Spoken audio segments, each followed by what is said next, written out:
Olá, Oi, Bárbara. Boa Léo. noite. Boa noite, tudo bom? Tudo bem? Nossa, que maravilha receber você aqui. É um prazer, eu que estou super orgulhosa. Quero agradecer muito, minha amiga, você aqui poder participar com a gente, né? Ainda mais falando de um tópico tão importante como esse, né? Esses tempos de pandemia que a gente vive, que ninguém imaginava, né, que a gente ia passar, né, por essa etapa, nessa fase da história da humanidade, é algo que com certeza a gente vai ter que assim, explicar para os nossos filhos no futuro. Hoje, então, aqui, a nossa conversa de quinta-feira à noite, né, ela vai ser com a professora Bárbara Lorca, e aí a gente sempre aqui tem o costume, Bárbara, de dar um assim pequeno currículo para as pessoas conhecerem com quem que a gente está conversando, né? Então, bem, a professora Bárbara, então, ela tem a graduação em farmácia pela Universidade Federal do Rio de Janeiro, tem mestrado em ciências farmacêuticas também pela UFRJ, e uma surpresa que eu tive é que o seu doutorado, Bárbara, ele é em engenharia química pela COP da UFRJ, mas você já me explicou que foi para fazer o estudo lá da parte de Pós-proteção. foto, proteção, né? E aí você lá justificou aqui que um farmacêutico está lá na engenharia química. Bem, você é professora adjunta de cosmetologia e também farmacotécnica, o que a gente depois pode pensar numa outra live a respeito desse assunto, que sempre me perguntam sobre isso daí, né? Sendo a sua Pra... área de expertise, né? Lá na Fundação Centro Universitário Estadual da Zona Oeste, a UESO, minha querida UESO, tenho saudades lá da UESO, acho que agora está todo mundo com saudade, né? Nesse Verdade. período de pandemia. Aonde você também, lá na UESO, exerce a função de diretora da Unidade Universitária de Farmácia, lá da UFAR. E né, nós hoje, então, Bárbara, vamos conversar sobre o tópico dos principais desafios que o retorno às aulas ele vai enfrentar nessa época de pandemia, nessa época de coronavírus, que é algo que eu acho que ninguém imaginava passar por nada parecido, pegou todo mundo de surpresa, né? E aí você pode falar com qualquer setor da sociedade, né? A gente está, nós assim conseguimos extrapolar para fora dos muros universitários, né? E quando eu penso em assim principais desafios, Bárbara, eu assim penso que nós temos pelo menos três setores que têm muitos desafios: a parte dos alunos, a parte dos professores e a parte também dos desafios institucionais que as instituições precisam para se adequar para esse retorno às aulas. A gente aqui está primeiro falando das aulas remotas, principalmente no nível universitário, que é o que a gente está mais inserido, né? Nesse daí. E aí, Bárbara, eu queria começar com você falando um pouco sobre esses desafios em relação aos alunos. Nós, assim, pedimos para as pessoas mandarem perguntas para nós tentarmos conversar durante a live. E nossa, a campeã lá foi a parte de internet. O que você acha que nós podemos falar de internet? Ou o que nós estamos mais ou menos pensando? Porque quando a gente fala de aula online, aula remota, né, internet passa a ser um ponto vital. Sem dúvida. Léo, então, primeiro eu tenho que agradecer. É um prazer estar aqui. Léo é um querido amigo que eu conheci na UESO e que agora é para a vida. Então, Léo e a Isabela moram no coração, junto com a Laís, que é a pequena dele. Então, é um prazer estar aqui. Não consigo dizer não para você. Não é fácil, não é uma tarefa fácil estar aqui, porque eu não tenho essa habilidade com as câmeras. Eu gosto muito de falar, gosto muito de dar aula. Mas isso aqui, para mim, ainda é um bicho de sete cabeças. O assunto é espinhoso. A gente não tem facilidade para falar de um assunto que do nada a gente virou professor remoto. Eu até esses É dias verdade. coloquei uma charge que eu recebi, que o professor remoto a gente tem que dar conta de tudo num curto período de tempo, além das demandas de casa. Que a gente está sozinho, com o filho, com o marido, com a casa para dar Uhum, conta, passarinho, cachorro, enfim, tá muito difícil tudo. verdade. Então é um tema que quando você me propôs eu fiquei um pouco preocupada, porque eu falei como abordá-lo. mas é uma situação que a gente hoje não tem escapatória, é o que se apresenta, a gente já está indo para 4 meses, se já não completou, né, 4 meses de isolamento, então, e a Covid-19 ainda está aí, presente, crescente, com muitas mortes, então a gente sabe que é difícil sair de casa agora para voltar para o presencial, a gente não consegue fazer isso de forma imediata, e a gente precisa retornar às aulas, principalmente na pública, né? A gente sabe que as instituições de ensino superior privadas, algumas já emendaram e conseguiram fazer o ensino remoto de cara.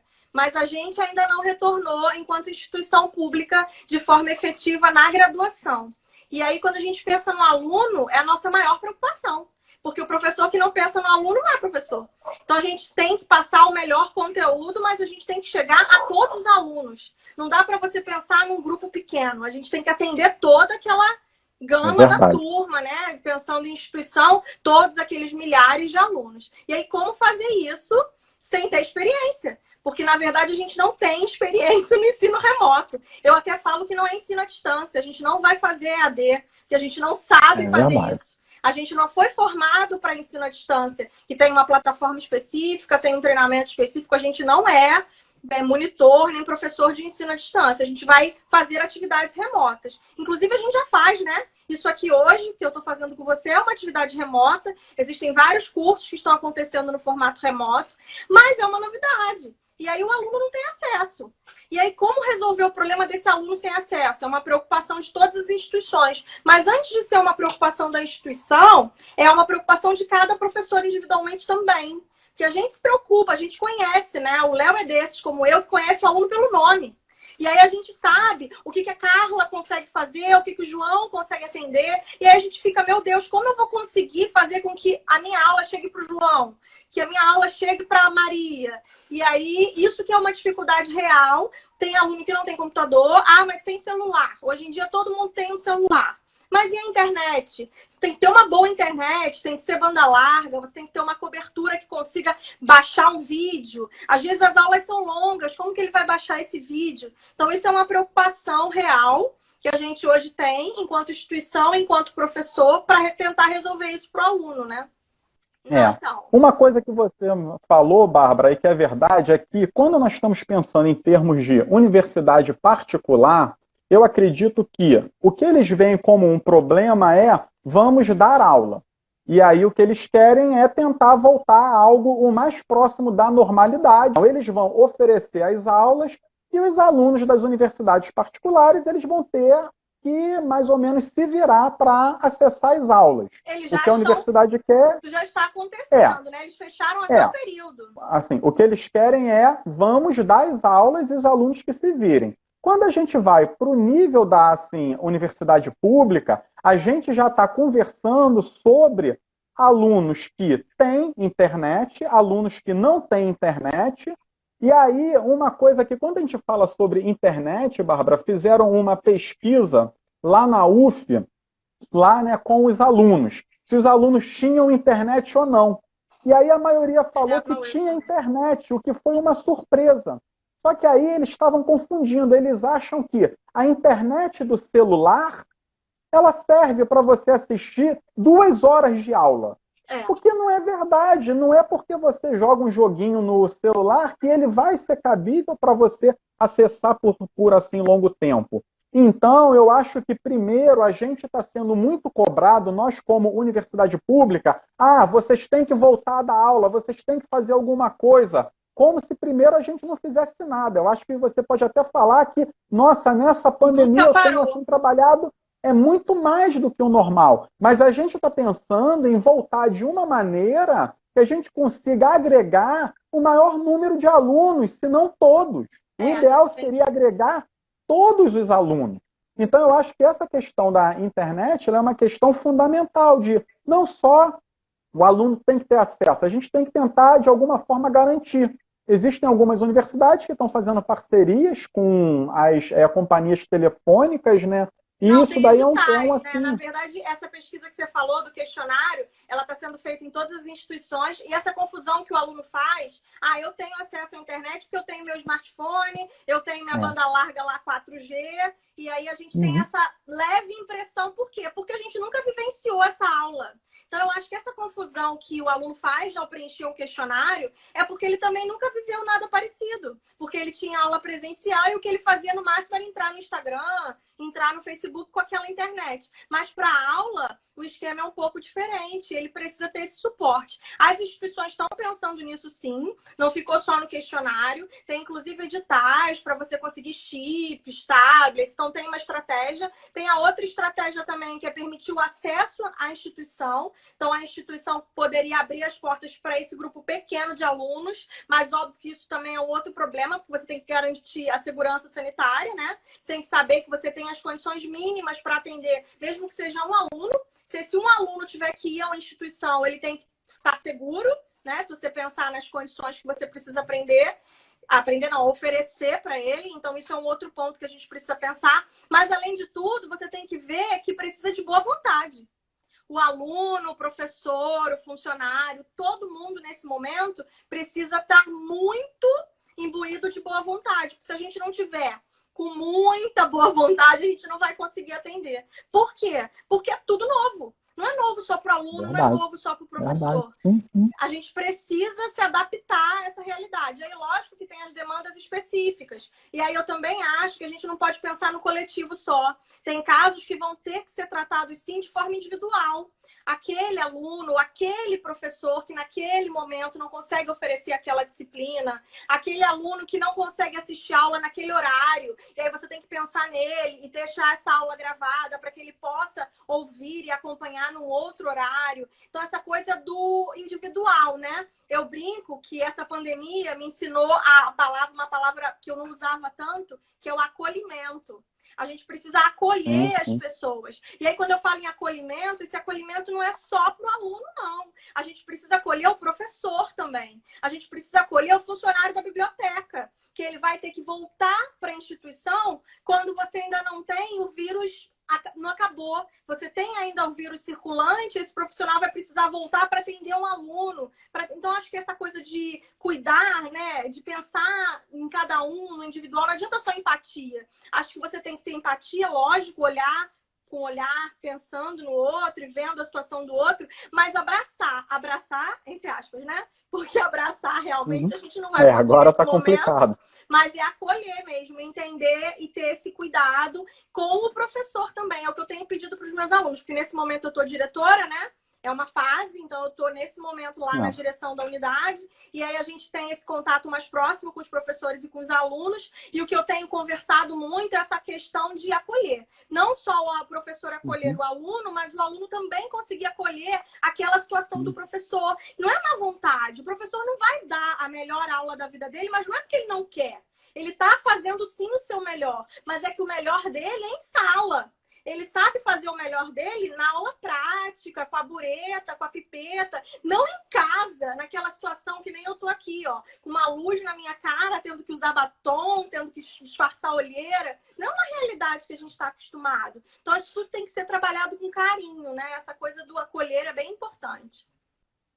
Não, sim, porque uma coisa que eu acho importante, Bárbara, é falar que nós queremos voltar às aulas, mas não perder a qualidade. Eu acho que isso é um ponto fundamental que a gente tem que deixar registrado. Nós somos instituições públicas de ensino que somos reconhecidos pela nossa qualidade. Isso daí é algo que a gente não pode abrir mão da gente formar com qualidade para os nossos alunos conseguirem galgar altas posições na sociedade. Aqui a Rosana também falando das crianças, como é que a gente vai lidar com isso em casa, de dar aula e ter as crianças também, né? Se vocês tiverem alguma pergunta, podem botar aí, pessoal. Isso é um ponto Bia Barcelos aqui também botou. que é essa coisa dos pais, né? Não vou ficar na mãe, porque não sou a mãe nesse momento que tem que dar essa cuidada, ajudar em casa. Não são os pais, né? Quando você tem uma criança sob a sua responsabilidade, você tem essa dificuldade, muitas vezes, para conseguir atender a sua nova rotina de dar aula de forma remota. E aí eu acho E os alunos também que têm filhos, né, Bárbara? A gente aqui também está falando, alunos, toda a comunidade que tem filhos, como é que vai fazer? Tá sofrendo um pouco mais, né? Rossana, que é mestre em falar nisso, ela fala isso com propriedade, mas a gente sabe que quando você tem filhos, crianças, principalmente, né, sob a sua guarda nesse momento, você tem dificuldade para atender tanta demanda. É diferente de uma pessoa que mora sozinha, de uma pessoa que aí consegue produzir, ter mais tempo para aquilo, uma pessoa que tem 2, 3 filhos, ou um que seja, mas que a gente sabe que tem aquele horário que não consegue, aquele momento que ele precisa dar mais atenção. Então, isso tem que ser pensado e está sendo. A gente, enquanto instituição pública, está pensando nesses casos também. Logicamente, como eu falei, casos vão precisar ser individualizados, e aí não dá para a gente generalizar. As aulas vão ser todas nesse formato, porque cada um é um. A gente vai precisar atender as diferentes demandas, mas, no geral, o que a gente precisa manter, que nem você falou, é o ensino. A gente precisa passar a informação correta e com qualidade. Não dá para liberar qualquer tipo de conteúdo, qualquer tipo de material e depois dizer que o aluno foi formado naquela disciplina. Ele não teve a formação, se você não faz aquilo de forma qualificada, né? Então, isso é bem importante da gente salientar. É para fazer, mas também não vai ser feito de qualquer jeito. A gente está se preparando e esse momento é o que a gente mais trabalha. Porque a gente está preparando um material de algo que a gente nunca fez e que muitas vezes a gente nem tem qualificação para isso, né? A gente nunca não fez curso, tem gente procurando tutorial. Vou atrás de tutorial no YouTube para ver como que eu preparo uma aula que pode ser gravada no PowerPoint. Então, isso tudo a gente tem que manter. A Isabela falou bem agora da resiliência. A gente tem que se manter resiliente mesmo. É um momento que a gente precisa manter a resiliência para seguir. Mas a gente vai chegar a um bom resultado. Eu, enquanto farmacêutica, né, acho bom a gente frisar isso. Eu e o Léo somos farmacêuticos. A gente tem um conselho que já fez amplos debates sobre o ensino à distância para a farmácia, né, para o curso de farmácia. Eu sou contra, eu acho que não dá para você ter um farmacêutico formado por um curso que é completamente à distância.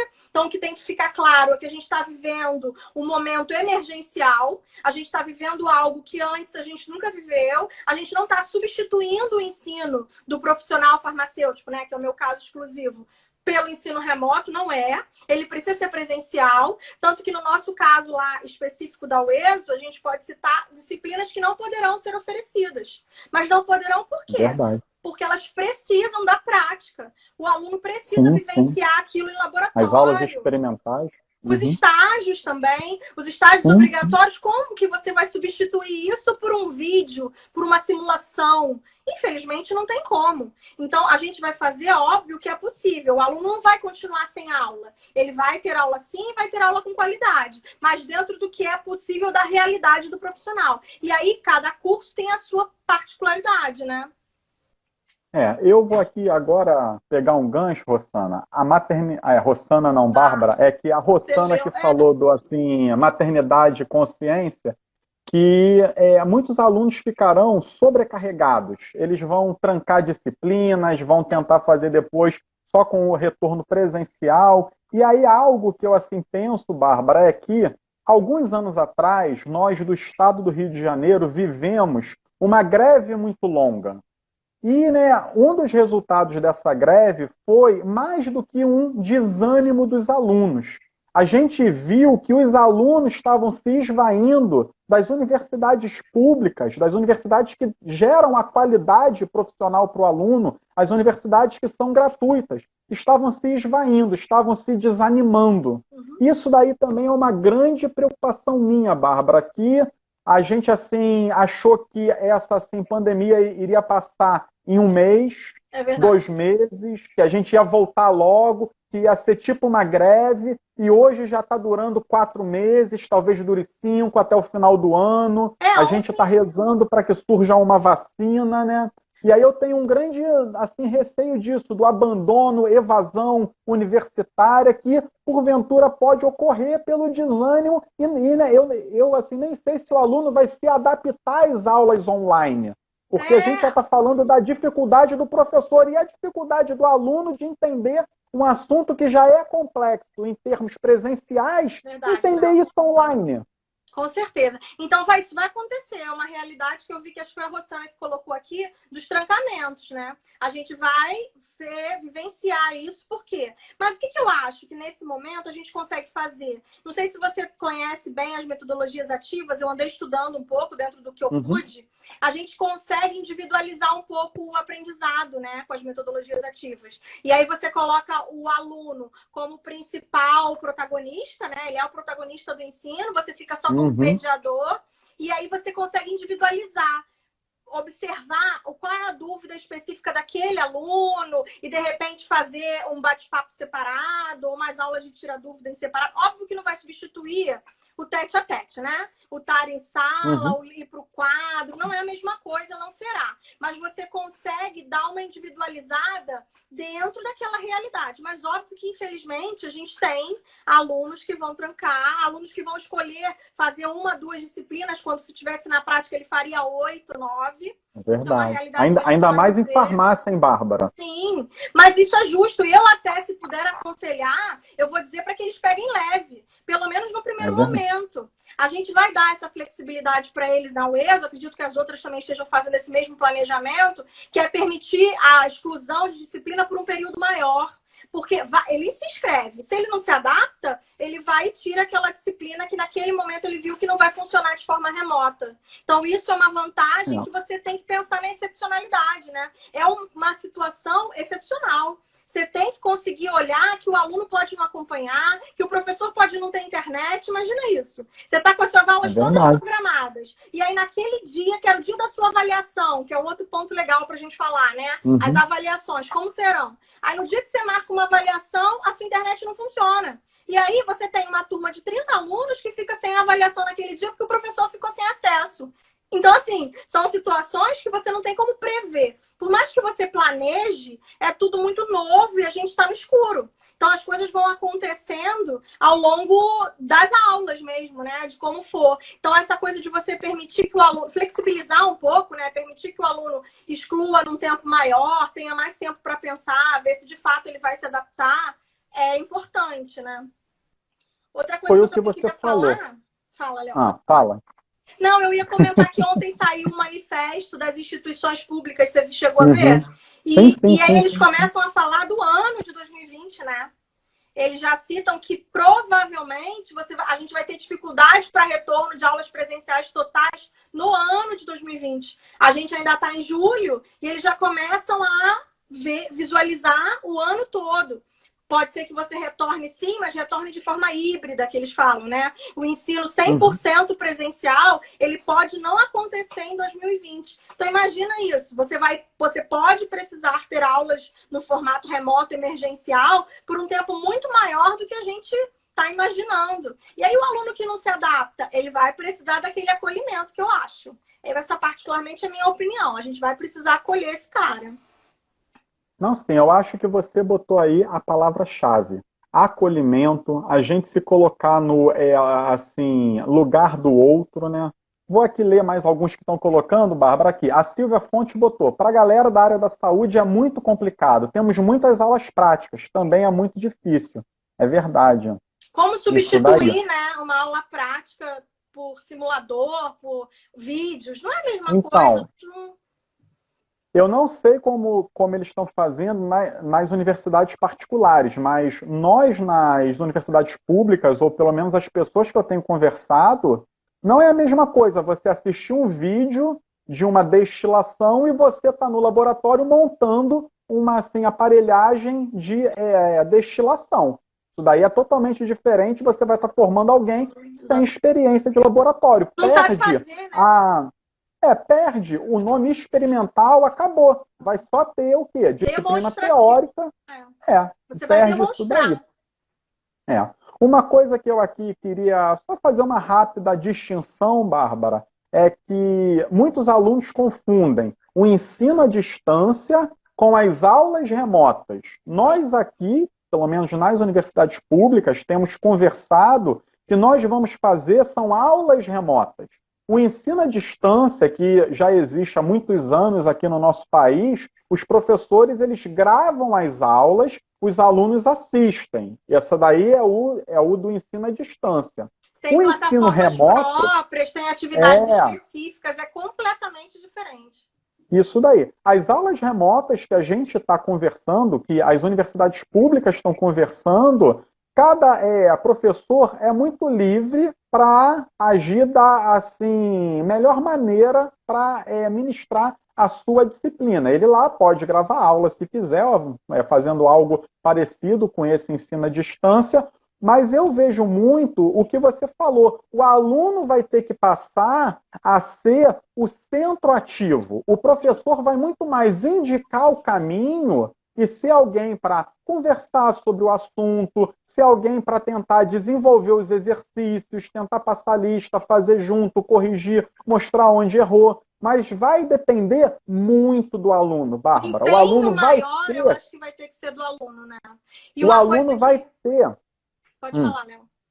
O aluno vai ter que sentar, vai assim ter que estudar com uma disciplina muito maior. E aí eu ia começar assim a abordar, Bárbara, porque os alunos eles vão precisar ter organização, eles vão precisar saber gerenciar o seu tempo dentro de casa, porque às vezes podem ter atividades que o aluno tem que estar na frente do computador naquele horário, que a gente chama de síncrona, Isso. ou então pode ser uma atividade assíncrona, que ele entra lá para assistir um vídeo, mas ele tem que ter a responsabilidade de assistir o vídeo, dele ser uma assim, parte ativa desse processo de aprendizagem. E não achar que na véspera da prova vai lá pegar 10 vídeos e assistir tudo para decorar alguma coisa e tentar acertar alguma questão.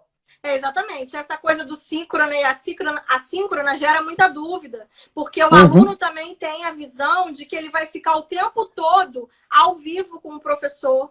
E essa não é a realidade do ensino remoto.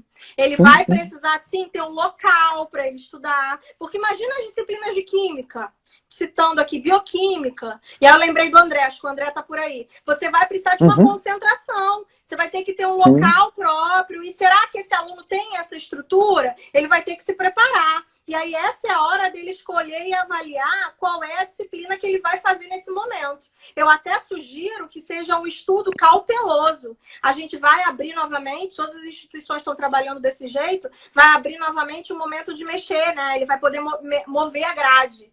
E aí, com essa movimentação da grade, é importante que ele atente para aquelas disciplinas que exigem um grau de concentração maior. Será que a sua casa te oferece isso? O seu ambiente vai ser aquele que você vai ter silêncio, iluminação, internet disponível? Então, isso aí é o que a gente tem trabalhado, conversado com os alunos e com os professores, para que a gente consiga orientar do que é melhor. Não dá para se desesperar, querer puxar todas as disciplinas que você faria no formato presencial para no formato remoto. A realidade é muito diferente. E aí o aluno precisa ter mesmo essa responsabilidade. E a gente está aqui para ajudar, né, Léo? Na verdade, essa conversa, os professores estão abertos, a gente tira dúvida, a gente mostra o caminho, o professor tem que apresentar qual vai ser a metodologia, como vai ser o plano de ensino. E aí o aluno pode escolher se naquele momento aquela é a disciplina adequada para ele fazer, né?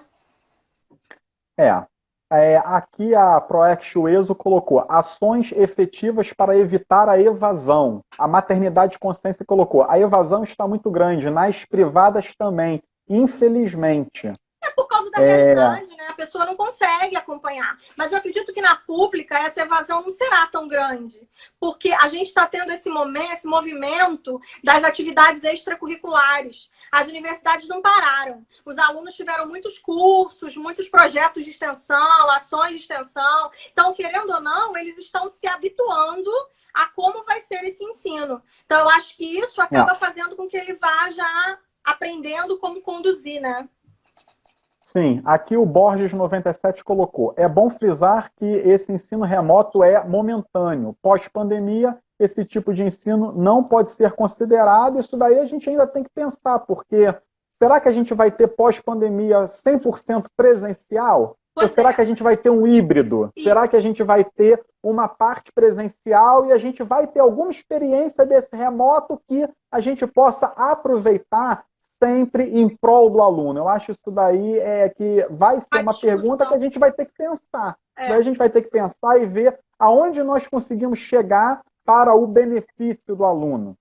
A gente vai ter que avaliar isso ao longo, né? Mas certamente o ensino remoto ele tem grandes vantagens. A gente não pode se fechar numa caixinha e achar que isso não serve para mim, não funciona, não. Depende da disciplina, depende da metodologia que você emprega. O ensino remoto ele pode sim ser bem melhor até do que o presencial, porque o aluno pode escolher o melhor momento, né? E aí ele vai ter aquela oportunidade de se preparar para fazer aquela atividade. Tem que ver também se o aluno vai se adaptar a esse ensino remoto. Na UF, a gente tem conversado, Bárbara, aí, o que, assim, nós ainda não temos nenhuma normativa da nossa pró-reitoria de graduação, mas o que está sendo debatido é que os alunos, nessa parte de ensino remoto, é, assim, aconselhável pegar não mais do que 4 disciplinas, porque cada uma delas vai passar a exigir muito. E aí, alunos de farmácia, né? Eu assim, até vim de amarelo, porque é a cor da farmácia, quando os alunos se formam, né? Farmácia, você falou, estão acostumados a pegar 8, 9 disciplinas, mas o ensino remoto, ele é diferente, a gente ainda tem que aprender. A Bíola Duarte aqui colocou, tem que sair da caixa, enxergar um novo horizonte e tirar todos os proveitos possíveis. Isso daí é verdade. Proext Ueso. Os alunos terão que adotar a metodologia em parte do ensino à distância. Os feedbacks dos professores são importantes para a dinâmica das atividades. Sim, os professores vão ser mais guias, né? Você vai ter que avaliar esse aluno. A questão da avaliação é uma grande polêmica até, quando você pensa nesse ensino remoto emergencial, porque esse aluno vai ser avaliado. Não dá para ser com uma prova clássica que alguns professores adotavam no ensino presencial. Você vai ter que se adaptar a essa realidade da distância. E aí, como avaliar esse aluno? O ideal é que você faça atividades assíncronas até, que você consiga avaliar a presença, por exemplo. Como é que você vai, por exemplo, poder reprovar um aluno numa disciplina do ensino remoto? Isso é uma questão que você também tem que cuidar. Não dá para reprovar um aluno, porque ele pode não ter assistido às suas aulas síncronas porque ele estava sem acesso. Ou porque naquele horário o filho dele usava o computador que é o único da casa. Como que ele ia ter aula em prol do filho? Ele vai ter que escolher. E aí, na hora de botar na balança, quem é pai sabe, né? O filho é sempre prioridade. Então, ele vai ficar sem assistir a aula para que o filho faça a aula. Então, a gente tem várias oportunidades que você tem que avaliar. Isso daí é de, assim, grande importância, Bárbara, porque quando você fala de estrutura, a gente não está falando só de ter computador, de ter celular, de ter acesso à internet, é ter estrutura dentro da sua casa. Sim. Você ter um local para você poder se concentrar. Não é na sala do lado alguém vendo televisão em alto som que você vai conseguir se concentrar para estudar uma aula de farmacologia, por exemplo, cosmetologia. Isso pode funcionar numa aula, mas não dura um curso inteiro, né? É verdade. Isso daí é algo que, assim, essa é a palavra estrutura, talvez as pessoas tenham que pensar nisso. A estrutura dentro da casa, muito mais do que essa estrutura eletrônica, né? Aqui a Catarina colocou, a exclusão pode durar mais tempo. A inclusão também. Imagina uma inclusão tardia com o conteúdo dessa forma. A inclusão não dá para você pensar da mesma forma, porque depois que a disciplina começou, aí o aluno que no presencial já não funciona, no remoto ele vai ficar muito perdido. O que a gente pensa em dar um prazo maior é para a exclusão, para aquele aluno que não se adaptou. Mas a inclusão vai ter um ajuste mais certinho, né? Não dá para liberar tanto como a exclusão. Léo, uma coisa que eu queria comentar é que uma das perguntas que eu acabei colocando também no meu Instagram, se tinham dúvidas, aí surgiram várias, até com relação ao ensino básico, né, de escola, que a pessoa viu a chamada e achou que eu estava me reportando ao retorno presencial das escolas. E aí não era bem esse o nosso foco. E aí questionaram sobre a alimentação, como é que vai ser o lanche. E eu acabei dando sugestões enquanto mãe, que eu, se mãe tivesse que mandar para a escola, eu ia mandar um lanche só dele, falar que era para não dividir. Infelizmente, se tornar muito egoísta nesse momento, que quanto mais individualizado, menor a chance de contaminação e tal. Mas uma coisa que eu achei interessante foi uma pergunta que falava como que a gente, enquanto professor, sem dominar as ferramentas, que a gente não domina, a gente conseguiria motivar o aluno.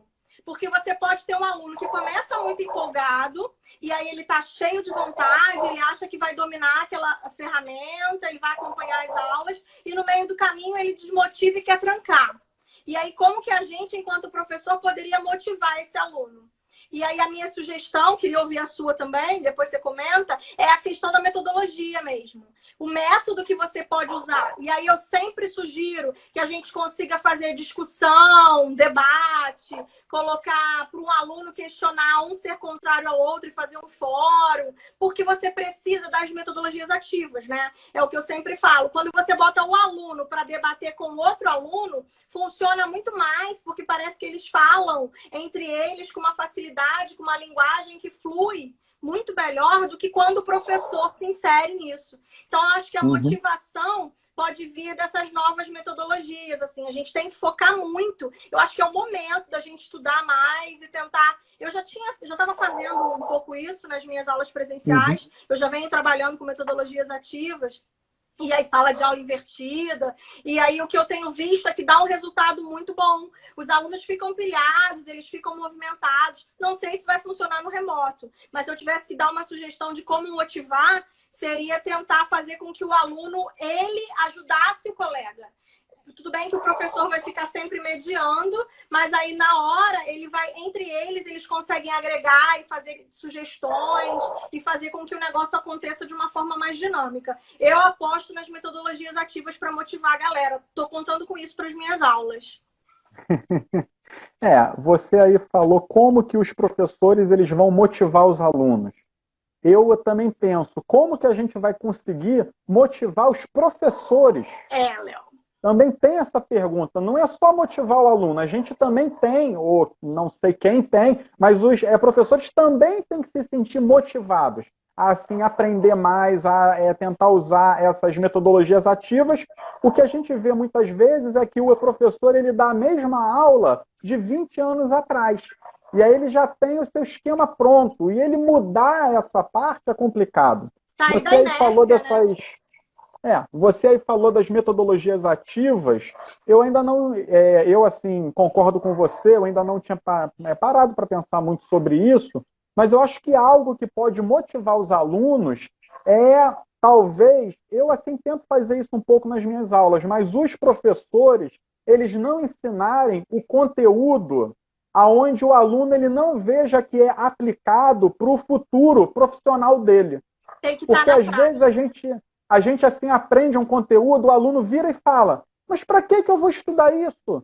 Para que vai servir isso no futuro? Tem que aplicar. Aí você não consegue motivar o aluno, porque ele vai decorar uma fórmula que... Para que eu vou querer saber essa fórmula? Para que eu vou querer saber quantos ml tem uma gota?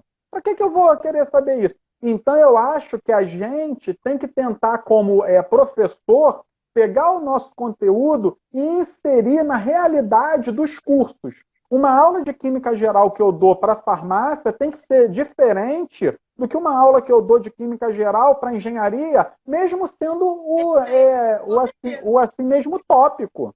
A gente lá tem que usar exemplos intrínsecos de cada curso. Então, talvez, se a gente conseguir adaptar as nossas aulas, pegando exemplos de cada curso, os alunos comecem a ficar mais interessados e veem o como interessante aquela partezinha da matéria pode ser para o futuro profissional. É isso. Muita gente não faz ideia disso. Muita gente fala comigo: para que eu vou precisar saber raio atômico? Aí eu falo: nossa, para você saber a diferença no futuro lá do diclofenaco de potássio para o diclofenaco de sódio, lá para o diclofenaco de amônio. E isso daí tem a ver com raio atômico. Essas coisas você vai conseguir explicar também. E aí você começa a motivar o aluno, que ele começa a achar interessante, começa a contar para os familiares e começa a se sentir até, no caso aqui falando do curso de farmácia, um pouco mais farmacêutico até. Ele começa a ter essa gama de conhecimentos, né? Mas isso, Léo, eu acho que é do professor, né? Aquele professor que ele é motivado no geral. A Catarina colocou isso aqui que eu acho que é bem importante. Tem um professor que ele ama o que faz, ele adora dar aula, ele está sempre muito motivado. Mas a situação atual desmotiva até o cara que é mais motivado. Então, o problema hoje, quando você falou, a gente não tem que motivar só o aluno, também tem que motivar o professor, é porque a situação da maneira como ela se apresenta hoje, né, a realidade que a gente vive, faz com que a desmotivação venha naquele cara que é o mais positivo, que é o que sempre está disposto, fazendo as melhores aulas, produzindo o melhor conteúdo.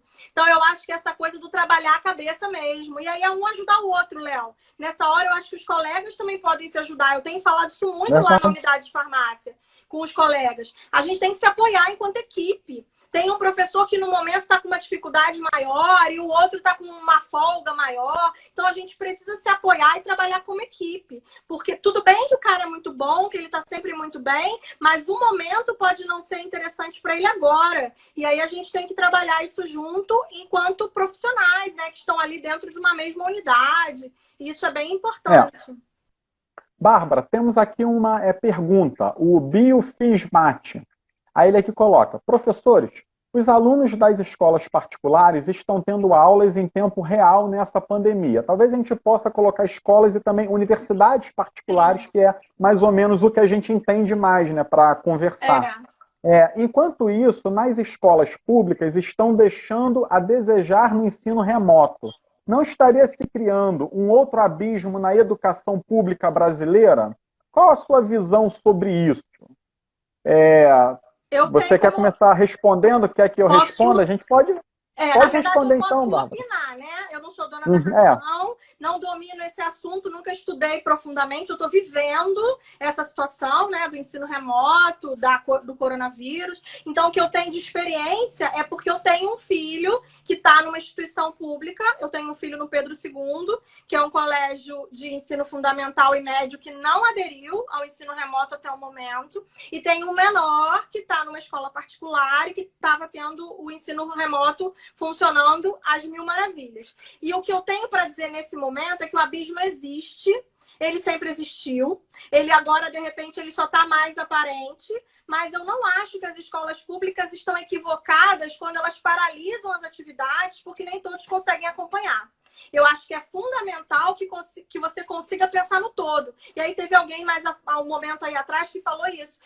Vocês têm que lembrar sempre que não dá para deixar ninguém para trás. E essa é a visão da instituição pública séria e de qualidade, como eu sei que o Pedro II é, por exemplo. Eles estão pensando naquele aluno que não tem nem comida. Se ele está tendo que ir para a escola buscar o alimento dele todo dia, como que ele vai ter condições, essa mãe vai ter condições psicológicas até, de ajudá-lo no ensino remoto? Ela não tem comida. Como ela vai ter um smartphone? Como ela vai ter internet? E aí você vai dar aula só para um pequeno grupo? Então, assim, o abismo, ele sempre existiu. Infelizmente, a gente tem grandes diferenças sociais. O que eu consigo ver de bom, e aí isso eu bato palmas para as instituições públicas, é que a gente está cuidando e está tendo um olhar diferenciado para cada um dos alunos. Isso vale também para as escolas. Eu não sei se ele quis falar de escola ou de universidade, mas eu acho que tanto a escola particular quanto a universidade particular, ela está tocando barco porque ela está entendendo que todos podem. E eu tenho até dúvida se de fato todos podem na particular também. Mas aí é uma outra questão polêmica, não vou entrar. Eu vou mostrar o que a gente conhece, que é a instituição pública. A gente não quer deixar ninguém para trás. E a gente vai fazer para que quando comece, a gente tenha a consciência tranquila de que eu estou dando aquela aula ou eu pude oferecer aquele conteúdo para todos os meus alunos. Ah, mas aquele cara não tem condição nenhuma, ele não pode ir à instituição, ele não conseguiu participar do edital que a gente abriu para chip, para tablet, E aí, o que ele faz? Bom, esse aluno resolveu trancar. Ah, então você deixou ele para trás? Olha, a gente deu todas as opções para ele, a gente acolheu, a gente quase que pegou ele no colo e ele decidiu que ele preferiu trancar. Então, para mim, ele não ficou para trás. Eu consegui cuidar de cada um dos alunos. Então, isso eu acho que a instituição pública está fazendo de forma brilhante. A gente não está parado. A gente está planejando todo o tempo como será feito o ensino de excelência. Eu assino embaixo do que você falou, Bárbara. Eu acho que a gente quer ter um cuidado, né, com essa parte de englobar todos, se possível, nenhum a menos, que a gente, assim, tenha nas nossas aulas, né? Na verdade, a gente vai se reinventando, né? Outra palavra que também tá bem a ver com esse momento, eu acho que é o acolhimento e essa reinvenção. Na verdade, eu nunca me imaginei fazendo uma live. Então, para mim, é um momento de fato de você largar qualquer tipo de preconceito e se jogar no novo. Porque a gente precisa acontecer nas tecnologias, né? É o nosso momento de aprender mais até. Aonde foi que eu te coloquei, hein, Bárbara? Numa live comigo, hein? Pô, Mas tá Léo, nunca excelente, podia tá muito bom. imaginar. O pessoal tá aí elogiando. Show, professora. Ninguém vai ficar para trás. Acesso para todos, esse é o ponto de partida. Ensino público é de qualidade. Tem que Estamos se estudando manter. como preparar as aulas remotas. Estamos nos preparando para o conteúdo. Tem essa parte toda, essa aí sim. É... Então, Bárbara, nós assim falamos a parte dos alunos, né? Tem também a parte do assim, grande desafio para os professores, né? A respeito de preparo de aula, ambientação com essa ferramenta da aula remota, que é algo muito novo para todos. O lado psicológico do professor também, né? Porque o professor, numa aula, ele lá vai estar expondo a sua casa, vai estar expondo a sua intimidade. Nós temos que nos preparar. Vai que no meio da aula minha filha começa a chorar, eu tenho que parar a aula. E aí a aula vai parar.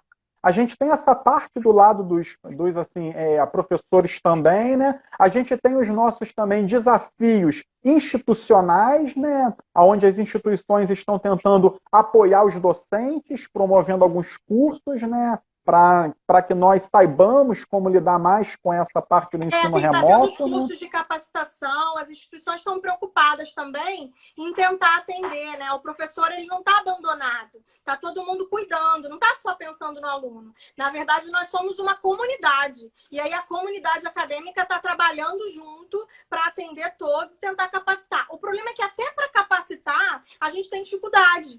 Porque a gente depende, na instituição pública, por exemplo, né? São verbas públicas. Então, o que a gente está fazendo? Na UESO, por exemplo, a gente está contando com uma equipe de professores que tem domínio das ferramentas e que estão gentilmente se desdobrando para preparar cursos de capacitação para atender os demais. Então, é de colega para colega mesmo, aquela coisa de faz com amor, né? Se não tiver amor, não vai funcionar. Porque é tudo muito difícil. A gente depende muito da estrutura, que às vezes a gente não tem. É isso aí, Bárbara. Aqui o Foco na Voz colocou que nesse tempo de pandemia, né, e de estresse, a voz pode ficar prejudicada e a gente às vezes embarga a voz quando vai falar, né, nisso daí. Eu esqueci até da minha água hoje. Eu aqui tô com a minha caneca, você vê que toda hora eu tô aqui bebendo minha água, isso daí é uma dica que eles me deram. O Proeste botou saudades aí, eu também tenho saudades. Mas, Bárbara, nós temos 10 minutinhos ainda, quer dizer, 9 minutinhos. Ai, meu Deus. Eu queria que a gente só agora falasse um pouco, ou então saber a sua opinião. Uma assim, pergunta que muita gente fez ao longo da semana, várias pessoas colocaram, né, falaram, não esquece de fazer essa pergunta. Será que o ensino remoto, depois da pandemia, vai substituir esse presencial? Mas aí essa pergunta, Bárbara, eu acho que ficaria melhor. Quando a gente fala de ensino presencial, eu, Léo, pelo menos, não abro mão. E acho que é disparado muito melhor do que o remoto, porque no presencial, quando a gente olha o rostinho de cada aluno, a gente sabe exatamente quem entendeu, quem não entendeu. A gente pode, depois da aula, falar, mas se você tiver dúvida, vamos então conversar, ou então pega o livro tal. Aí, né, todo mundo fica falando de ensino remoto, ensino presencial, né? Só que eu ainda acho que o presencial ele tem algo que não assim dá para substituir. Não dá para eu, Léo, pegar minhas aulas, gravar todas.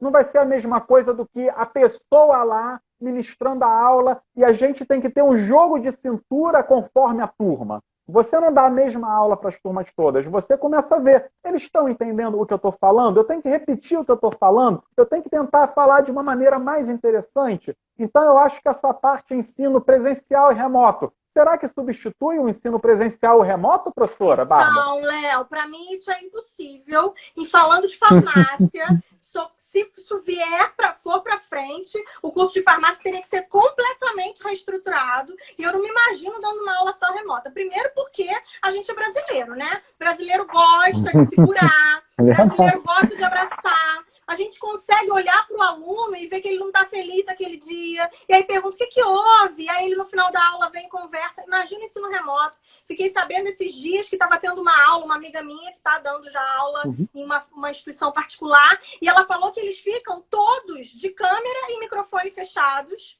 Eles se inscrevem com nomes que não são os nomes deles. Olha isso. Nossa! E aí você fala sozinha para uma câmera, você tem que estar com o seu vídeo aberto, né? Geralmente o professor fica lá com a cara e o sorriso, a gente mantém o sorriso, e o aluno, você não sabe se ele está ali, você não tem como chamá-lo, porque na verdade você está com a câmera e o microfone dele desligados. Então, gente, isso para mim nunca vai funcionar de uma forma satisfatória. Eu não vou nem conseguir ser a Bárbara, que os alunos que estão aqui já foram meus sabem. Eu sou espontânea, eu grito, eu falo rápido, eu no meio interrompo, falo da novela, conto uma peripécia de um filho meu. Então, assim, isso o que é extremamente importante. Nunca vou conseguir fazer isso à distância. E fora que tem o conteúdo, Léo. A gente sabe, isso é uma discussão que o Conselho Federal de Farmácia, por exemplo, já fez em vários momentos. Eles falam em simular as práticas nos estágios. Eu escutei até em falar em videoconferência, não, telemedicina, fazer um vídeo para você conseguir simular como é que seria o atendimento àquele paciente, no caso da medicina, da fisioterapia e da farmácia. Não consigo imaginar isso como eficiente, porque você precisa ter o contato próximo. Imagina a atenção farmacêutica sem você estar cara a cara com o seu paciente. Isso não funcionaria. Então, para mim, eu acho assim, que tem algumas disciplinas que conseguem sim, a gente comentou isso aqui, elas conseguem ser até substituídas de forma integral pelo ensino remoto, podem funcionar melhor, principalmente se a gente trabalhar com metodologia ativa, mas no geral, nunca. E a gente não tá, é bom até frisar, Léo, a gente não tá substituindo o ensino presencial pelo remoto. A gente está trabalhando numa situação emergencial. Então é exceção, gente, é excepcionalidade. Não há essa chance nesse momento. É verdade. Eu queria só frisar, Bárbara, que a gente tem que tomar cuidado com esse ensino robotizado. Porque se você robotizar o professor, os alunos não são robotizados. Eles não vão aprender todos da mesma forma. E essa parte do contato, do convívio, nossa, isso é importantíssimo. A relação aluno-professor, muitas vezes, faz com que alunos que não gostam de um conteúdo passem a gostar. Simplesmente porque passam a gostar da forma que o professor ele passa o conteúdo. Eu acho que isso daí é algo que a gente nunca vai perder. Essa relação presencial, importantíssima, isso daí. Bárbara, a gente agora tem uns 4 minutinhos, já assim, estamos no final, passou muito rápido. Eu gosto de fazer, mas eu estou aqui, eu não quero ir embora, Léo. É verdade. A gente pode marcar uma outra live aí. Espera passar em um tempo, um mês, um pouquinho, a gente conversa de novo. Mas eu então queria, Bárbara, que você rapidamente falasse sobre um projeto seu, que é o Instagram do Recado Farmacêutico, e aí depois a gente despede. Léo, então, na verdade, eu sempre gostei de extensão, né? Eu nunca fiquei só na pesquisa. Eu acho que o professor universitário, ele fica em cima desse tripé mesmo, que é o ensino, pesquisa e extensão. E, na verdade, eu tive que me reinventar, porque a minha extensão era ir na comunidade, era fazer evento em praça, era chamar o aluno para falar de uso racional, e eu não estou conseguindo fazer nada disso. E aí a gente teve a ideia do Instagram, vai começar enquanto Instagram, no formato digital, mas a gente depois vai levar isso para presença, lógico. E aí eu queria convidar os que estão aqui que ainda não seguem a gente, é o Recado Farmacêutico, @recado_farmacêutico. As alunas estão à frente, são 6 alunas, eu fico só com uma professora que dou apoio. A ideia fui eu que tive, mas elas compraram, estão organizando evento, vão fazer jornada, então estão todos super convidados para participar. A gente tem feito algumas divulgações de recados mesmo, de farmacêuticos já formados, de aluno que faz farmácia. A ideia é aproximar aquele aluno que ainda é do ensino médio, pensa em fazer farmácia, o aluno que já faz farmácia em qualquer instituição, e aí não estou falando só da UESO, e aquele profissional que já é feliz e apaixonado como eu sou, como você é. Que eu brinco que a gente não é só professor, né, Léo? A gente é professor e farmacêutico. Eu tenho orgulho da minha profissão e eu passo isso para frente nos eventos de extensão e agora com esse projeto novo aí, que eu adorei. Obrigada por você ter dado esse espaço para eu falar dele. As minhas alunas estão aí e a gente está tocando o recado com o maior amor, de longe, nesse momento. Não, beleza. A Ana Bia Santoro entrou aí, ela bateu palma. Ela é uma querida. Eu lembro da Ana. Diretora da biologia. Sim, a Ana. E aí eu assim queria pedir a família do Fórmula de Soluções, do Instagram, do YouTube, para acessem o Recado Farmacêutico, o Instagram, inscrevam-se no Recado Farmacêutico, que é uma galera lá, eu conheço tanto a Bárbara quanto as alunas, eu acho que a maioria ali também passou pela minha mão, foram minhas É alunas, né, verdade. que eles lá têm assim conteúdos variados e muito interessantes A gente está sobre começando, Léo. Na farmácia. verdade, a gente está aprendendo aí com você. Você e a Rossana são os nossos exemplos de Instagram de sucesso. Não é. Bárbara, nós temos mais 2 minutos, então eu queria agradecer demais, falar que essa live vai ficar gravada no IGTV do Fórmula de Soluções. A gente depois vai colocar também no canal do YouTube do Fórmula de Soluções. E quem tiver aí, ainda não foi inscrito no canal do YouTube do Fórmula de Soluções, Isso por aí, favor, se inscreve clica lá, se inscreva. E então, Bárbara, queria agradecer muito, muito, muito sua presença. Eu sei que você não gosta muito disso, mas queria agradecer, muito obrigado, e já fica o convite para uma próxima aí daqui a algum tempo.